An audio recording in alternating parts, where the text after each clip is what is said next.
నేను ఒక సంకల్పం మళ్ళీ, ఎందుకంటే ఎప్పటికప్పుడు మనం ఒకటి అనుకుంటే ముందుకు పోతాయి. చాలా గ్రామాల్లో టెంపుల్స్ లేవు, వాళ్ళ అవసరం ఉందని చెప్పి ప్రతి ఒక్కరు అడిగే పరిస్థితికి వస్తున్నారు. అందుకని ఎట్లయితే ఎన్టీ రామారావు గారు ఆ రోజు అన్నదానం తర్వాత ప్రాణదానం ఈ రెండు ట్రస్ట్ని ముందుకు చేసేపోతున్నాయి. మూడోది వెంకటేశ్వర స్వామి ఆలయ నిర్మాణాలకి ఒక ట్రస్ట్ క్రియేట్ చేస్తాం, ఫండ్ క్రియేట్ చేస్తాం. ఎవరన్నా ఇవ్వాలనుకుంటే నేరుగా ఇవ్వచ్చు.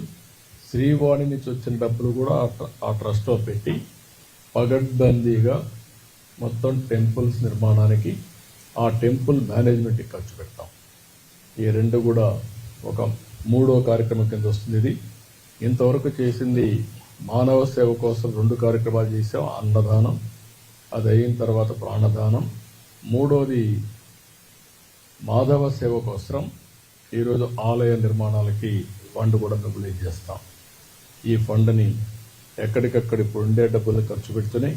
సిస్టమేటిక్గా ఇంకా ఫండ్ రేజ్ చేసి ఆ ఫండ్ అంతా కూడా ఖర్చు పెట్టి ఎక్కడైతే వెంకటేశ్వర స్వామి సేవలు చేయాలనుకున్న ప్రతి ఒక్క వ్యక్తికి ఇది ఉపయోగపడే పరిస్థితి వస్తుంది.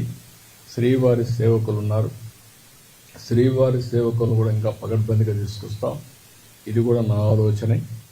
ఒకప్పుడు పుట్టపర్తి సాయిబాబా సేవకులు ఉండేవారు, వారిని చూసిన తర్వాత నాకు అనిపించింది మనం కూడా శ్రీవారి సేవకులను పెట్టాలనుకున్నాం, పెట్టాం. దానివల్ల కొంతవరకు ఉపయోగపడే పరిస్థితికి వచ్చింది. దాన్ని ఇంకా ఆర్గనైజేషన్ స్ట్రీమ్లైన్ చేసి ఇక్కడ కానీ లోకల్గా ఉండే టెంపుల్స్ కానీ వీళ్ళు సేవ చేసే పరిస్థితికి వస్తారు. తద్వారా అక్కడ పనిచేస్తూ ఉంటారు. దేవుణ్ణి తలుచుకోవడం వెంకటేశ్వర స్వామి దగ్గరికి వచ్చినప్పుడు తలుచుకోవడమే కాదు, దేవుణ్ణి ఎక్కడున్నా తలుచుకుంటే తద్వారా వీరికందరికీ ఒక సుఖ సంతోషాలే కాకుండా ఒక ఎనర్జీ ఇస్తుంది, స్ట్రెస్ ఉండదు. ఈ విషయాలు మీరు గుర్తుపెట్టుకోవాలని కోరుకుంటూ ఈరోజు 3వ కార్యక్రమానికి ఆలయ నిర్మాణ నిధి, వెంకటేశ్వర స్వామి ఆలయాల నిర్మాణ నిధి ఏర్పాటు చేస్తాం.